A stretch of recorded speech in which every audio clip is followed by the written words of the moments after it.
Este es un mensaje del pastor Darren Roberts, traducido y predicado para todos aquellos que hablan en español, desatando la verdad del Evangelio de Jesucristo a un mundo perdido para la gloria de Dios. Buenos días, me alegro de verles. Por favor, tomen su copia de la palabra de Dios y ábrala de nuevo a Juan capítulo 15. Le pedí a nuestro hermano que leyera Juan 14, lo que nos da mucho contexto donde estamos en Juan 15. En un momento leeremos la sección sobre la vid y los sarmientos, una de las metáforas favoritas de nuestro Señor Jesús para la vida cristiana. Antes de hacerlo, quiero contarles una historia sobre el poder de una metáfora, una historia sobre el poder de las metáforas. El 6 de abril de 1630, el puritano John Winthrop predicó un poderoso sermón en el mar. John Winthrop era un pastor de Inglaterra y, como muchos puritanos durante el siglo XVII, se había visto privado de sus derechos, se había perturbado por lo difícil que era para los cristianos vivir en Inglaterra. Así que él, en su barco, el Aprilia, y otros 10 barcos viajaron con una flota a través del mar con 1000 puritanos, viajaban al Nuevo Mundo.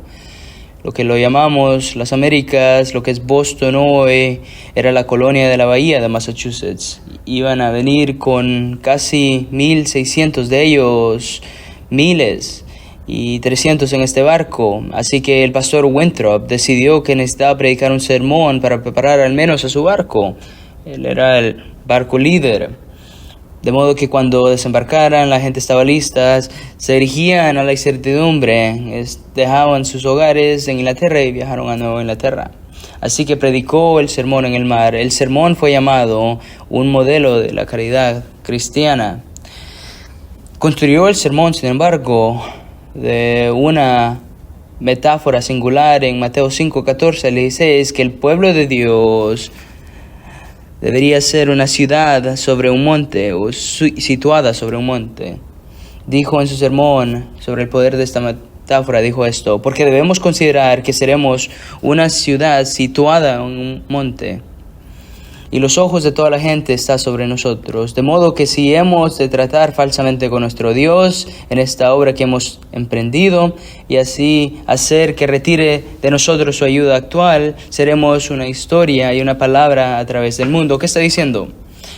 Quería sembrar en la mente puritana, en el pensamiento puritano, que cuando llegaron a las Américas tenían un propósito, tenían un objetivo, y eso era que iban a ser la iglesia de Jesucristo, establecer sus colonias y ser una luz al mundo. Y usó la metáfora de Jesús, la metáfora de una ciudad situada sobre un monte, y eso usó para fundar estas colonias. ¿Y por qué traigo esto? ¿Por qué empiezo en pensar en una metáfora? Bueno, esa metáfora en particular transformó a un grupo puritano durante cientos de años sobre cómo vivían en las Américas. Y eso es lo que quiero que piensen sobre el poder de una metáfora. Era una gran historia sobre un gran liderazgo, un gran pastor que guió a su pueblo, pero lo que estaba en su mente era una metáfora para tomar lo que podía ser complejo y simplificarlo. Verás, las metáforas son realmente una de las herramientas favoritas, uno de los canales que el Señor Jesús usó para arreglar las cosas en nuestras mentes. John Winthrop usó una metáfora para tomar verdades que necesitaban ser complejas y ponerlas en la mente de su gente. De hecho, las metáforas se convierten en un canal de mente en este día. Tal vez no te das cuenta, pero muchas de las verdades que amas y adoras en tu vida vienen a través de metáfora. Piénsalo. Hay que usar el Evangelio de Juan, el Cordero de Dios, Juan 1:29, el agua viva, el pan de vida, la luz del mundo, el buen pastor. Entendemos a Dios por la relación entre las ovejas y los pastores, la puerta. Juan 10, nuestro pasaje hoy en Juan 11, la vid y los sarmientos, Juan 14, el camino, la verdad y la vida. Piensen sobre otros evangelios, con qué frecuencia el mejor predicador en el mundo usaba metáforas para ayudarnos a entender las verdades. Piensen esto: la sal de la tierra, pescadores de hombres, la semilla de la mostaza. El reino de los cielos es como un grano de mostaza. El reino de los cielos es como la levadura. Mateo 13, el sembrador y las ovejas y las cabras, la puerta estrecha, la roca y la arena, la perla de gran precio, el tesoro escondido, el árbol bueno y el árbol malo, las vírgenes prudentes e insensatas, la moneda perdida. Y Jesús amaba las metáforas. Él nos ayudaba a entender lo que era muy difícil de entender y los conectaba a las cosas normales en las que estamos acostumbrados, para que lo que parece algo difícil de entender se vuelve simple y fácil de aplicar.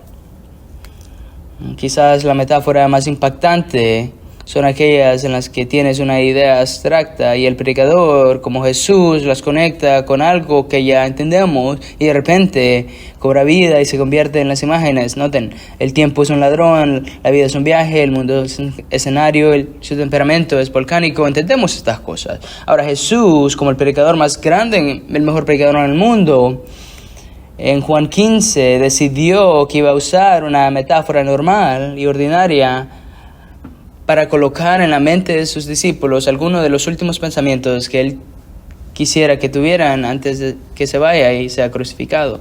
¿Y qué es una metáfora? Solo para asegurarnos que entendemos todo. Una metáfora es cuando alguien toma una ilustración o algo normal, aparentemente no relacionado a veces en nuestra vida con una verdad espiritual. Aquí Jesús, él toma una metáfora. Jesús crea un puente mental donde algo abstracto, desconocido, complejo, se vuelve accesible, comprensible, es fácil de aplicar. Una metáfora es tomar una imagen de palabras y luego darle a una mente un puente para conectarlo con las verdades espirituales, al menos metáforas bíblicas. Y lo que quiero que piensen en esta metáfora, Jesús va a usar esta metáfora de la vid, el viñador, la viña, el sarmiento. Y como les dije la semana pasada, esto estaba en todo lugar en la vida palestina. Piensen de los discípulos, ellos estaban en la última cena. Bebieron el fruto de la vid que provenía de las uvas en la comida. En la última cena, cuando iba a usar la metáfora de la vid, y los sarmientos tenían ante sí vino verdadero, que vino de uvas verdaderas, que vinieron del proceso real. Jesús tenía la capacidad de tomar verdades espirituales y ponerlas de maneras ordinarias y sencillas, en que las cosas mantenían su profundidad, pero luego tenían simplicidad y claridad. Y eso es bueno para pensar para nosotros, porque cuando Jesús viene a Juan 15, Él quiere que nosotros y los discípulos entendamos que cuando caminamos con Él puede relacionarse a una viñera, a un jardín con viñas, viñador. Y algo que quiero que conozcan es que las metáforas con Jesús siempre toman algo normal y traen profundidad espiritual. Y hay que ver eso hoy. Y hay que decir en lo negativo, la metáfora de Jesús nunca son fantásticas, nunca son místicas. Se basa en experiencias cotidianas de la vida para familiarizar a la gente. La última cena de la Pascua, como mencioné, la vid y los sarmientos. Hoy en día nuestra cultura parece ser obsesionado con lo contrario, quiere tomar algo ordinario y normal en nuestra vida y lo quiere hacer fantástico, complejo. Metáforas y ilustraciones ahora en día nos alejan de la realidad en vez de mantenerlos en la realidad. Piensen en la industria del cine, en la industria del juego, en la industria de lectura, de libros. Quieren tomar un lugar para escapar de este mundo y no vivir en la realidad, sino en la fantasía. Y como les digo a los padres, la fantasía va muy lejos. Juega con los niños. Nuestro Señor hace lo contrario, extráelo de lo ordinario y de lo familiar y crea cosas que son abstractas, concretas, no fantasía, sino realidad. Y Juan 15 está con sus discípulos caminándolos a enseñar la vid y los sarmientos. Hay que leerlo juntos, Juan 15. Yo soy la vid verdadera, y mi Padre es el viñador. Todo sarmiento que en mí no da fruto, lo quita, y todo el que da fruto lo poda para que dé más fruto. Vosotros ya estáis limpios por la palabra que os he hablado.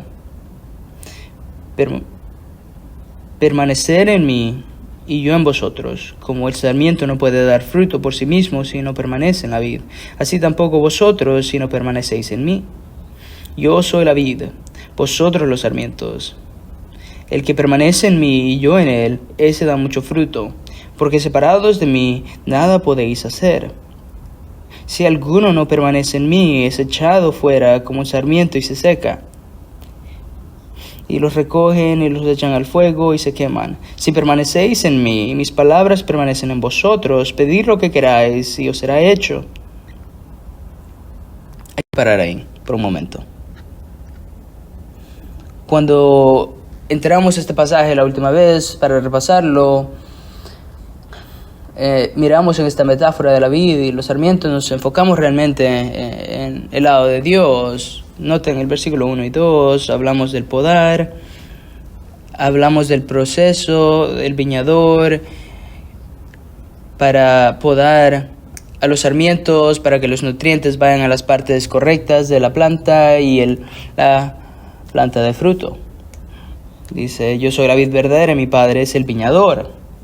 Dios el Padre ama el fruto y Él va a enfocarse en áreas de tu vida donde te falta fruto espiritual y Él va a venir, va a poner pruebas y podar y ordenar para que des fruto.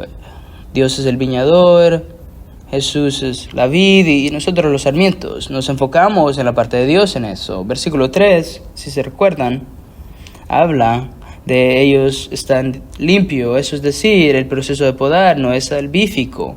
Están en el aposento alto, hay 11 ahí, aman al Señor, ya son salvos. El podar es para santificación. Y después, recuerdan, introduce solo 2 grupos de personas en todo el planeta. Hay 2 grupos de personas en todo el planeta, según Jesús. Unos que dan fruto y permanecen al viñador, y los que son quemados y arrojados al juicio. 2 grupos de personas en el planeta Tierra. Todos cabemos en uno de estos 2 grupos. Noten, en la mitad del versículo 2, todo sarmiento que en mí no da fruto, todo el que da fruto lo poda para que dé más fruto. Ese es el creyente. Y después está el que no da fruto. Todo sarmiento, al principio del versículo 2, todo el sarmiento que en mí no da fruto lo quita. Noten en el versículo 6, si alguno no permanece en mí, es echado fuera como un sarmiento y se seca. 2 grupos de personas en el planeta Tierra: el que da fruto y el sarmiento muerto. El sarmiento muerto será quemado, arrojado al juicio, porque no está conectado con Jesús, la vid. Y los que están conectados con la vid y dan fruto. Y aquí hay 2 grupos de personas en el planeta Tierra, así que Jesús pone delante de sus discípulos esta idea. Y les dice, ahora tienen ustedes responsabilidades. Ese era el lado de Dios la semana pasada. Ahora miremos la responsabilidad humana. Noten versículo 4. Él dice ahí, permaneced en mí. Permaneced en mí.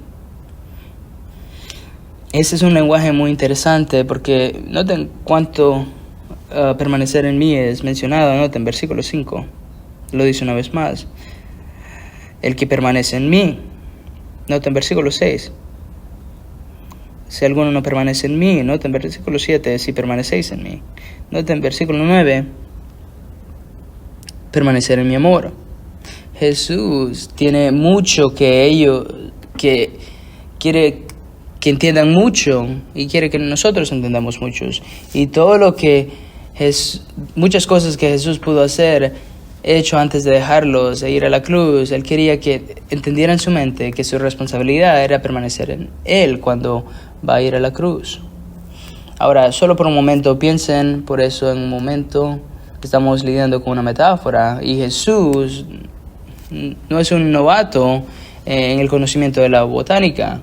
Él entiende la vida vegetal, entiende el sistema vascular, entiende que necesitan nutrientes y aguas, entiende cómo funcionan las raíces, la vid y el fruto, no es un nuevo concepto para él. Hay que colocar en nuestra mente la palabra vid. Dios el Padre es el viñador, Jesús es la vid, nosotros somos los sarmientos. Ahora lo que tenemos que entender y es básico para el concepto de permanencia es que las plantas tienen un sistema vascular y los discípulos entendían que los nutrientes fluían de las raíces a la vid, a los sarmientos, y después produce fruta. Es básico, muy normal, lo entendemos.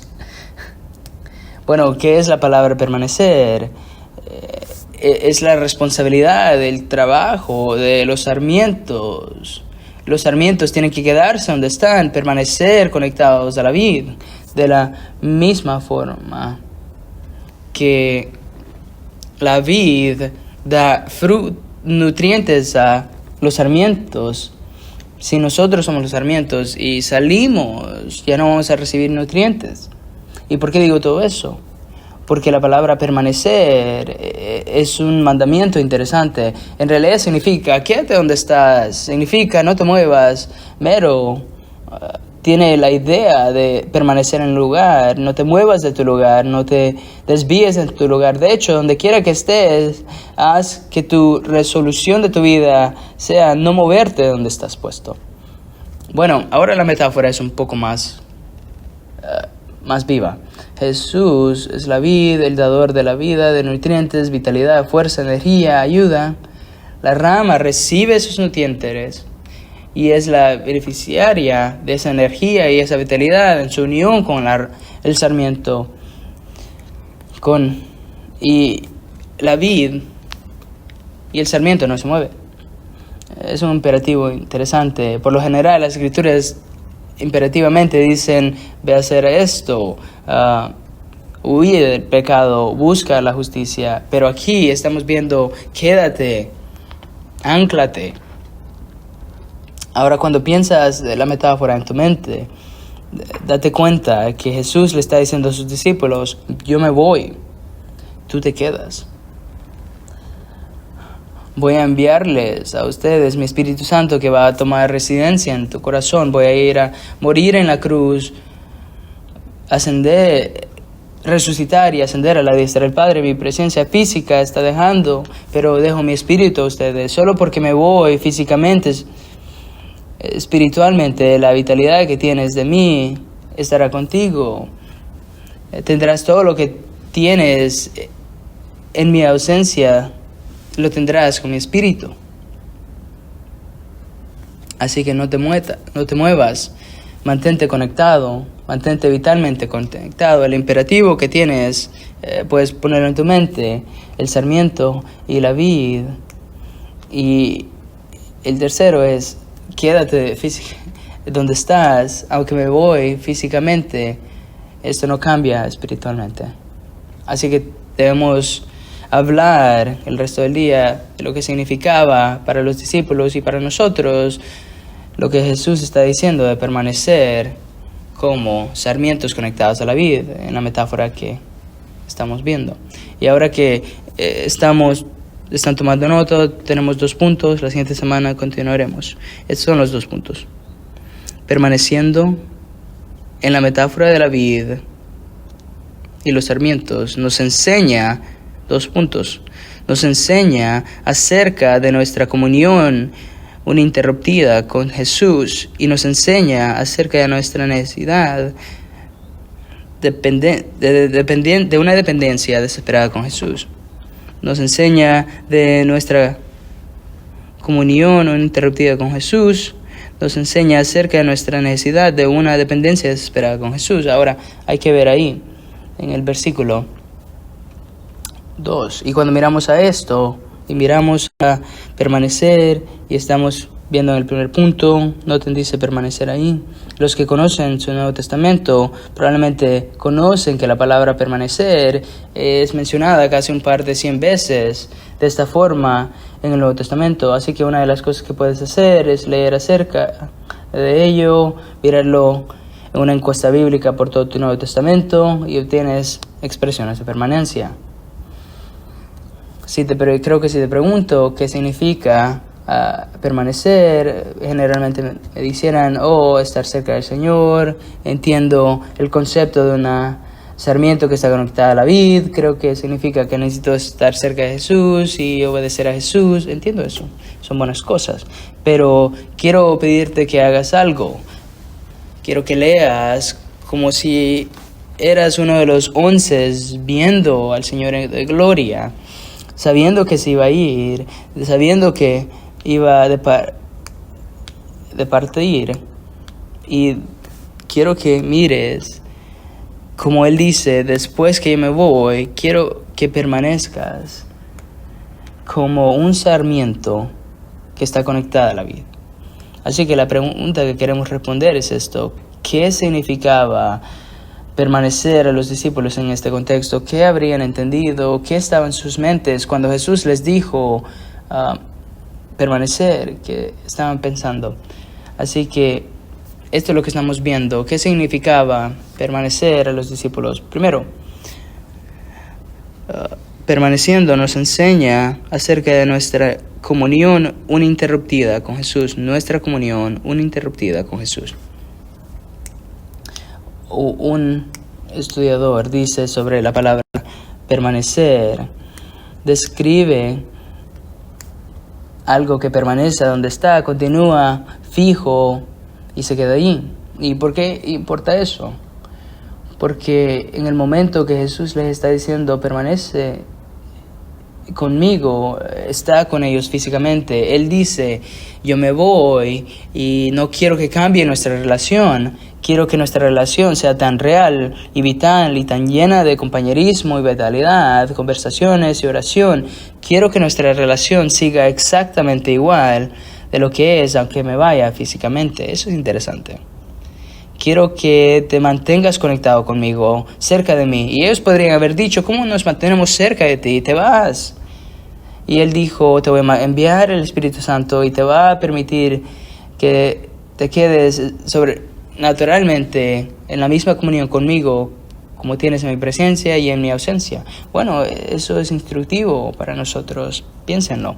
Porque cuando Él dice permanezcan, está diciendo tengan una relación conmigo aunque no esté físicamente ahí. Lo mismo como que estuviera ahí con ustedes. Si yo te dijera a ti, ¿es Jesús tu Señor? Tú dijeras, sí, pastor, es mi Señor. ¿Es tu Salvador? Sí, es mi Salvador. Háblame de Él. Es una imagen de redención. Él me redimió de malas obras. Él es la encarnación. Es el Dios de toda gloria, envuelto en la carne humana. Él es el coronado que está sentado a la diestra del Padre, el creador de todo. Y todo eso es verdad y realmente bueno. Pero podías decir, Él es también mi amigo. Estoy en una unión vital con Él. Tengo una relación de permanencia con Él. Tengo comunión con Él, el morar. Estoy en tanta solidaridad y cercanía con Él, aunque su presencia física no está a mi lado. Es como que si estuviera conmigo por cómo le hablo, cómo camino con Él, cómo oro a Él, cómo actúo con Él. Jesús es mi mejor amigo.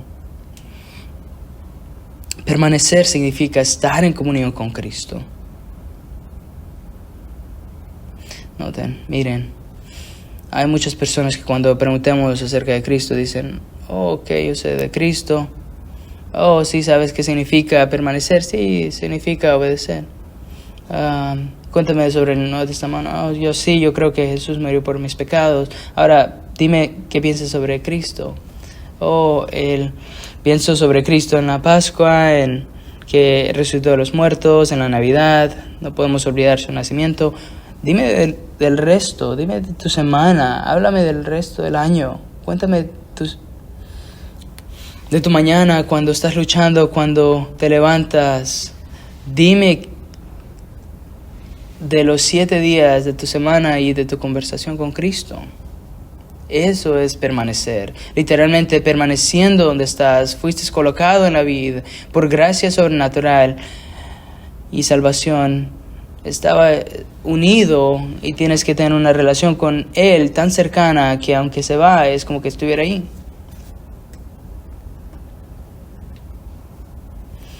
Él se lo habría dicho a los discípulos: si no te quedas donde estás, cerca de mí, puedes salir y hacer todo tipo de cosas que quieras hacer por mí. Puedes salir y tratar de infiltrarse a las puertas del infierno y no tendrás vitalidad, no fuerza, ni tendrás energía, no tendrás recursos, porque la única manera de recurrir a mí es que si te mantienes tan cerca de mí, en comunión conmigo, en compañerismo conmigo, hablas conmigo, me obedeces y me tratas como que si todavía estuviera en mi presencia física, entonces tendrás recursos que te den vida. Si no lo haces, serás infructuoso. Permanece en mí, versículo 4. Quédate donde estés. Quédate cerca de mí. Y noten esto, noten esta promesa. Y yo en ti. Esa es una promesa sobrenatural. Si tú te quedas en Él, Él te queda en ti. Él está sobrenaturalmente en ti. No puedes perderlo, no puedes perder tu salvación, pero en tu progreso, bien, das fruto. En tu comunión con Cristo vas a dar fruto. Noten lo que Él dice. Así tampoco vosotros, porque separados de mí no podéis hacer. Tienes que permanecer en mí. Él está diciendo a sus discípulos: escuchen, cristianos, puedes salir y puedes hacer todo lo que piensas que quieres lograr, pero si no caminas conmigo, no estás cerca de mí, no estás en comunión conmigo, en amistad conmigo, orando conmigo, estudiando conmigo, caminando tu vida como que si yo soy tu mejor amigo, no vas a tener los recursos.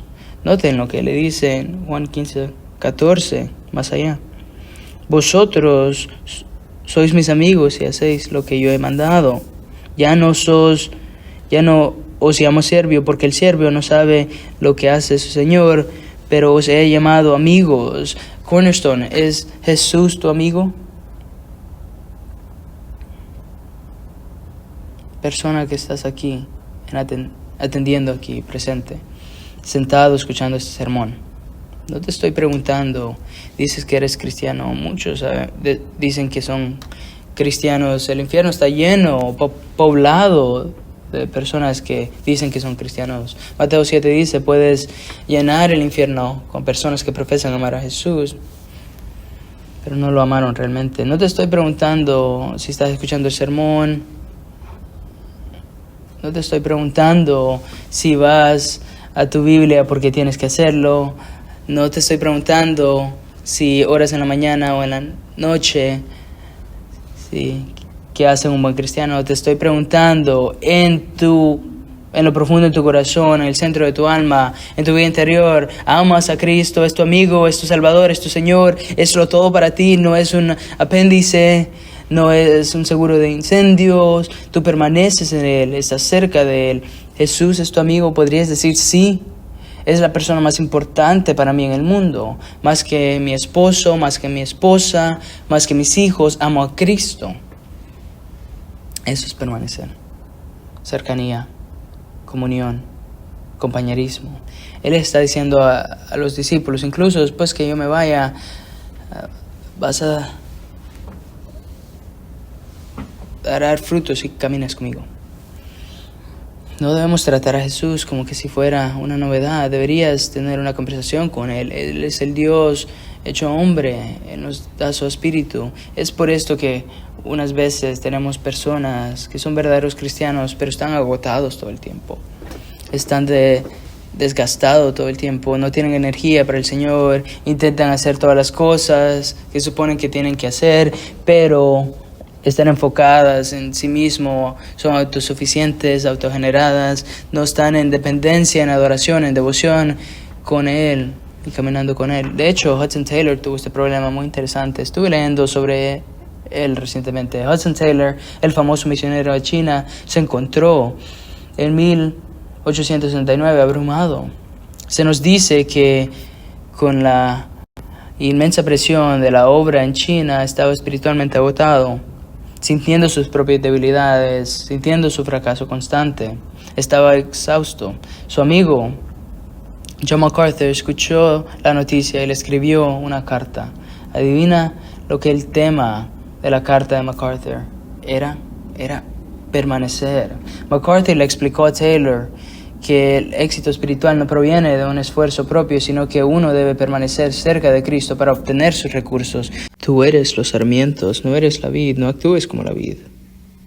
Tú tienes que estar cerca de la vid y caminar con la vid y estar cerca de la vid y estar en comunión con la vid y en oración con la vid y en confesión con la vid. Vives tu vida con Cristo como tu compañero en una comunión profunda y luego fluye a través de ti porque es esa promesa. Taylor se dio cuenta que sus luchas en la obra misional se derivaban de tratar de hacer la obra de Dios con sus propias fuerzas. Esto lo llevó a abrazar, tal vez escucharon esto, su frase para el ministerio lo llamaba la vida intercambiada. La vida intercambiada. Escuchen esto, él cambió sus debilidades por las fuerzas de Cristo. Es muy bueno. Reflexionando sobre esto, Taylor dijo esto: ya no soy ansioso sobre nada. Algunos de ustedes que están ansiosos todo el tiempo deberían de decir: no estoy caminando cerca, no estoy permaneciendo. Dice: ya no estoy ansioso por nada porque me doy cuenta que el Señor es capaz de llevar a cabo su voluntad y su voluntad es la mía. No importa dónde me coloque o cómo lo hace, eso es para que Él lo considere, no yo. Porque en las posiciones más fáciles Él me dará gracia y en las más difíciles su gracia es suficiente. Taylor aprendió esto y transformó su ministerio y lo convirtió, la frase de su ministerio, en la vida intercambiada. Amados, solo para usar la metáfora de Jesús, creo que a veces entramos en temporadas y se supone que las ramas no pueden salir corriendo, pero lo hacemos.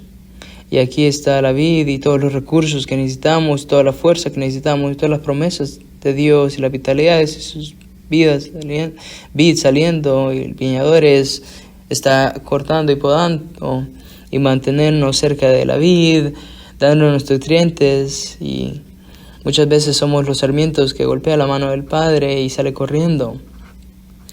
Queremos salir corriendo y hacer el cristianismo por nuestra propia cuenta y vamos a ver qué ocurre. Y eso es tan inútil como que yo pode un sarmiento de la vid, lo arroje al suelo y le diga: crezca fruto. Crece fruto o consigue fruto. Alguien podría decirme: ¿qué estás haciendo? ¿Estás bromeando? Ese sarmiento no puede dar fruto a menos que esté conectado a la vid. De ahí vienen los nutrientes. ¿Eres estúpido? Debo serlo cuando pienso que puedo vivir mi vida y honrar al Señor y hacer bien por Él cuando no estoy caminando cerca de Él. Primera de Pedro 1:8. Esta es la versión de Pedro. Dice: aunque no lo ves, y aunque ahora no lo ves, crees y te regocijas con gozo glorioso. Esta es la versión de Pablo en 2 Corintios 12:9.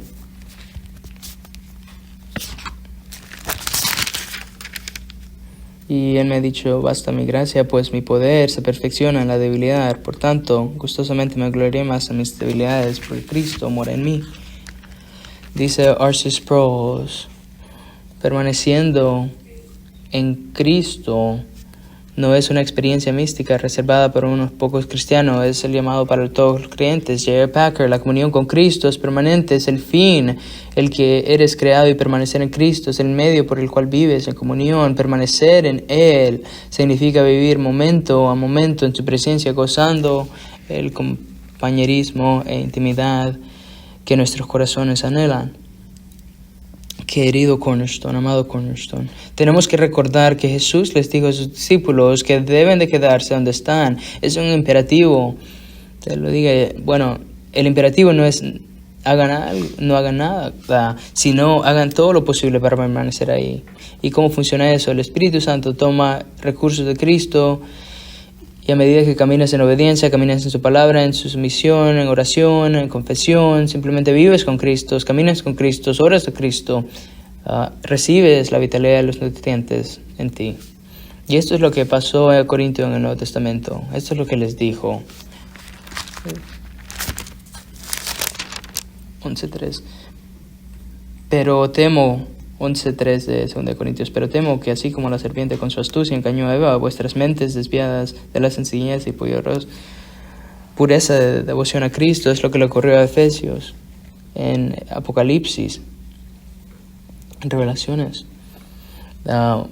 Hay muchas personas que persiguen toda la teología y alabados a Dios, amamos la teología.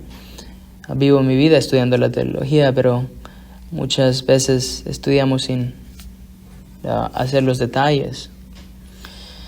Y te diría, una dulce mujer cristiana en alguna comunidad rural, con algún pastor que tal vez no tuvo toda la educación y capacitación, que solo podía decirle lo básico de permanecer en Cristo y vivir su vida para Jesús y caminar más con Él, ella será más obediente que toda tu teología. Muchas veces somos tanto como Marta que necesitamos ser más como María.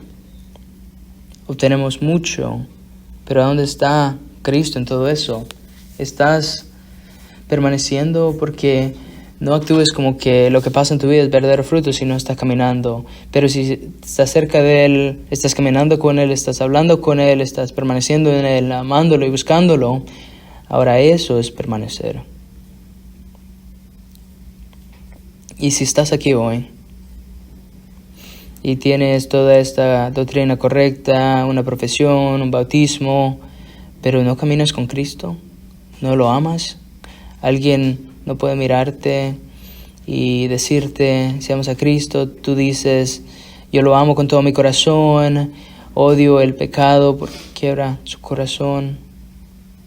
Si alguien no te puede ver a ti y tú le puedes decir, amo a Cristo y camino con Él, entonces, si no haces esto, tienes que preguntarte, ¿soy sarmiento muerto? Porque Cristo crea ese amor en nosotros, Él desea en nosotros y crea en nosotros el deseo de estar unidos con Él sin quebrantura. Y permanecemos y nos cuesta permanecer, por supuesto, es un mandato. Bienvenido al cristianismo. Pero yo te diría esto a ti. Alguna área en que tengas dificultad no es haz más, sino pasa más tiempo con Él. Algunas veces personas vienen a tener consejería conmigo y me dicen qué debería hacer. Y yo les digo, tienes que pasar más tiempo con el Señor. Eso es todo. ¿Sí? Eso es. No estás conectado con tu vida. No estás teniendo comunión y compañerismo con el que te da la fuerza y los recursos. No saltes sobre la vid para tratar de dar algo de fruto que puedas. Permanece en la vida. Y me dijeras cómo funciona eso, pastor. Noten, versículo 7. Regresaremos al 5 y 6 en un momento. Noten, dice, si permaneces en mí, mis palabras permanecen en vosotros, pedid lo que queráis y os será hecho. Ese es un concepto asombroso. Habita o permanece en la palabra. No dice, la palabra está fuera de ti. Dice, si habitas en mí o permaneces en mí y mi palabra en ti. No solo dice que fluye fuera de ti, sino que debería estar adentro de ti, en tu ADN. Internalizas la palabra. Y tal vez perdimos algo aquí. Y te preguntas, ¿cómo permanezco en la persona de Cristo si Cristo no está aquí? Noten, Él responde, versículo 7, permanece en mí, palabra. Él convierte en sinónimos la palabra y Él. Dice, mi palabra está en ti. Si quieres permanecer en Cristo y no puedes hacer esto si no estás en tu palabra.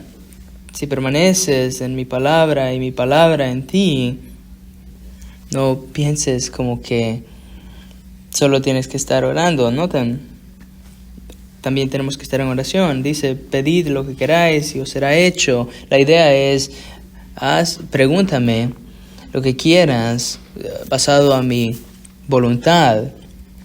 Y puedo decir esto, amados, esta es la verdad que necesitaban tomar los discípulos aquí, que es normal que Dios responda a las oraciones de los que permanecen en Él y caminan con Él y están cerca de Él. Y no responde todas las oraciones que haces porque tal vez no son conforme a su voluntad. Y muchas veces tengo personas que dicen, estaba hablando con el Señor, estaba en compañerismo, estaba orando en una área y de la nada Dios me la respondió. Es normal para que el Señor conteste las oraciones de aquellos que permanecen en su palabra y aquellos que su palabra mora en ellos y aquellos que oran y honran a Él. Y se nota en el versículo 10, llegamos a esto la siguiente semana, pero eso no solo implica leer la palabra y orar, sino obedecerla. Si guardáis mis mandamientos, permaneces en mi amor. Este es un programa de doctorado. Yo estoy en un programa de doctorado y esta es la idea aquí. Si quieres caminar cerca de Cristo y permanecer en Él, caminas en comunión con Él, orando, leyendo y obedeciendo. Ese es el doctorado en el cristianismo. Y en cualquier lugar que no lo hagas, el viñador viene a podar. Debemos amar a Cristo y caminar con Él. Y debemos dar fruto. Noten Juan 15:5. Yo soy la vid, vosotros los sarmientos, el que permanece en mí y yo en Él, ese da mucho fruto. El Señor quiere fruto. Muchas veces escucho a algunas personas hablar, a unos de ustedes hablar de esta manera. Podemos hablar como que si Cristo no fuera para nosotros en nuestro crecimiento, en nuestra santificación, Él está interesado en nuestro fruto, en que permanezcamos. Dice, yo soy la vid y vosotros los sarmientos, el que permanece en mí y yo en Él, ese da mucho fruto. Por separados de mí, nada podéis hacer. Mucho fruto. El Señor está interesado en el cristiano fructífero, canastas y canastas de ellos. Así que los discípulos, la primera verdad que necesitaban aprender de permanecer era esto. El Señor quería que tuvieran una comunión ininterrumpida. ¿Cómo está tu comunión con Jesucristo? ¿Cómo haces día a día teniendo comunión con Él todo el tiempo? No solo es leer tu Biblia y guardarlo. ¿Cómo estás caminando? Bueno, una indicación es la oración. ¿Permaneces en oración? ¿Una vida de oración? ¿Cómo estás haciendo Cornerstone? Caminando con el Salvador. Compañerismo, comunión ininterrumpida. Esto nos lleva a la segunda verdad de hoy, que va muy bien con la primera. Y está en el texto. No solo debemos tener comunión ininterrumpida, pero el siguiente verso dice que necesitamos tener una dependencia desesperada, un compañerismo, una comunión ininterrumpida y una dependencia desesperada. Noten, versículo 4 dice, permanecer en mí y yo en vosotros. Como el sarmiento no puede dar fruto por sí mismo, si permanece en la vid, así tampoco vosotros, si no permanecéis en mí. Versículo 5, yo soy la vid, vosotros los sarmientos. El que permanece en mí y yo en él, ese da mucho fruto. Porque, noten, al final del versículo 5, porque separados de mí, eso es afuera de permanecer en mí. No puedes hacer nada. Déjame decirte lo que significa técnicamente, nada. Nothing. No hay nada de beneficio espiritual que puedes producir si no estás conectado a la vid. Y ahora noten el versículo 4, en la segunda parte, en la mitad del versículo 4. Así tampoco vosotros. Como el sarmiento no puede dar fruto por sí mismo si no permanece en la vid, así tampoco vosotros, si no permanecéis en mí. Para tomar la ilustración de Jesús, le está diciendo, la ilustración que mencioné anteriormente, él está diciendo, tienes tanta posibilidad de tener y dar fruto espiritual desconectado de mí, como si hubiera un sarmiento arrancado o sentado en el suelo y esperando dar fruto. Tienes tantas posibilidades de dar fruto así si no estás conectado conmigo. Ahora, ¿qué está diciendo? ¿Qué le da la vid a los sarmientos? Vida. es vida espiritual, vitalidad espiritual. Permíteme llevarlos a la metáfora. Es decir esto, mi punto es esto. Dependencia desesperada. Bueno, una dependencia desesperada. Ahora pensemos sobre esto. El sarmiento está desesperadamente dependiente de la vid y sus recursos y no muere. Tú vives tu vida espiritual como que no estás desesperado por su nutrición, su fuerza, su ayuda, por su cuidado, que te preocupa que mueras espiritualmente. Eso es lo que un sarmiento recibe de la vid. ¿Estamos desesperados por la vida o muere? Noten, al final del versículo 5 dice que no puedes hacer nada aparte de mí. Estoy a punto de hacer A, B, C y D, Señor, o quieres hacer esto o esto otro. Estás en esta dinámica, esta conversación. Estoy a punto de tener un día, pero si no estoy caminando contigo, en oración contigo, confesando mi pecado contigo, estoy unido y en una unión vital contigo, moriré espiritualmente. Estoy tan desesperado y dependiente. A veces muchas personas dicen, ¿por qué te memorizas versículos? Porque estoy desesperado por las escrituras en mí. ¿Por qué lees tu Biblia? ¿Qué tipo de pregunta es esa? Si no leo mi Biblia, voy a morir espiritualmente, voy a morir en la vida. Mis uvas van a ser pasas. Las personas me preguntan, ¿por qué escuchas sermones todo el tiempo? Porque necesito la verdad en mi mente todo el tiempo. ¿Por qué no ves la basura en la televisión? No puedo poner esa inmundicia en mi mente. ¿Por qué confiesas tu pecado, vives en arrepentimiento y caminas con el Señor? Porque es la verdad y es supervivencia. Cristianos viven con Cristo como que si no pudieras sobrevivir sin Él. Eso es permanecer. Estoy desesperadamente dependiente. Algunos de ustedes, madres, les gusta planificar en 6 meses. Algunos hombres les gusta tener todo en control. Algunas personas son organizadoras, programadas, planificadoras. Tienen todo listo y eso es muy bien, lo pueden hacer. Pero también dices, si no estoy con Cristo, por Cristo, con su motivo de Cristo, para honrar a Cristo, no vale nada lo que hago, no tiene vida, no está muerto, si no está conectado y no tiene valor con Cristo. Tal vez. O tal vez nos volvemos tan propensos a producir el cristianismo que no estamos permaneciendo.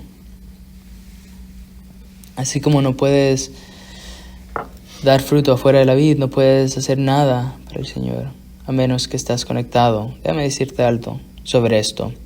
Había una figura icónica, muchos de ustedes conocen el nombre, que dejó de permanecer, dejó de dar fruto espiritualmente en una temporada. Y escuché a mucha gente decir, pero por la gracia de Dios continuamos. Y eso es verdad. Sí, necesito la gracia de Dios. Tú necesitas la gracia de Dios. Todos necesitamos la gracia de Dios. Y podrían decir, ese hubiera sido yo. Y le digo a un par de personas, y le digo, depende de lo que quieres decir. Si quieres decidir y elegir desconectarte de tu vida, del recurso que te da vitalidad, y caminar desesperadamente en dependencia de Cristo, pues sí, podría ser tú. Pero si me dices, podría ser yo, a pesar de lo que ocurra, no, esto ocurre si estás desconectado de la vid que te da vida, si estás desconectado cada minuto, como que no necesitas su vitalidad y recursos. Tienes la habilidad ahora en Cristo en decir no al pecado, caminar en justicia. Las personas no solo caminan hacia abajo por accidente, sino que se han desconectado de la vida. Así que sí, por la gracia de Dios lo haré, pero me tengo que permanecer en la vida.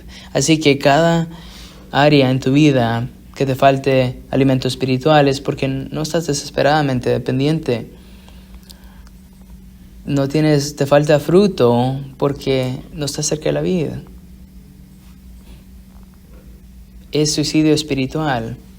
El pensar que puedes caminar nuestra vida cristiana afuera de la unión vital con Cristo, sin dependencia interrumpida de Cristo.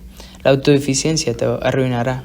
Nuestro tiempo se fue, miraremos más la semana que viene. Permíteme decirte esto en conclusión, amado cristiano. ¿Piensas que si era uno de esos discípulos? Simplemente piénsalo. Diría, necesitamos caminar contigo, no estarás con nosotros, así que tenemos que estar en tu palabra, hablar contigo, confesar nuestros pecados, caminar en compañerismo contigo. Y cuando el viñador viene a podarnos, estamos felices y agradecidos porque estamos cerca de ti. Tal vez pensaron Salmo 119, 67, por tu bondad me has afligido, me mantienes cerca de ti y yo me quiero mantener cerca de ti. Querido Cornerstone, esos discípulos habrían pensado que yo necesito permanecer en comunión con Cristo, cerca de Cristo, orando con Cristo, en la palabra de Cristo, y siempre daré fruto. Pero si no lo hago, arruinaré todo lo que toco. Así que este es nuestro cargo. Te dejaré las palabras de mi mentor, J.C. Ryle. La unión entre el sarmiento y la vid es la unión más cercana posible que existe. Es aquella que nada puede afectar, pero requiere una fe continua, vigilar. Permanecer en Cristo significa mantener un hábito estrecho en comunión con Cristo, estar siempre apoyado con Él, descansando en Él, derramando tu corazón en Él, como fuente de vida, como compañero principal, tu mejor amigo. La fe es lo que asegura la permanencia en Cristo, la comunión interrumpida, dependencia desesperada. Oremos. Señor, te necesitamos. Es tan desesperadamente vergonzoso cuán a menudo caminamos con nuestras propias fuerzas y no caminamos en comunión contigo.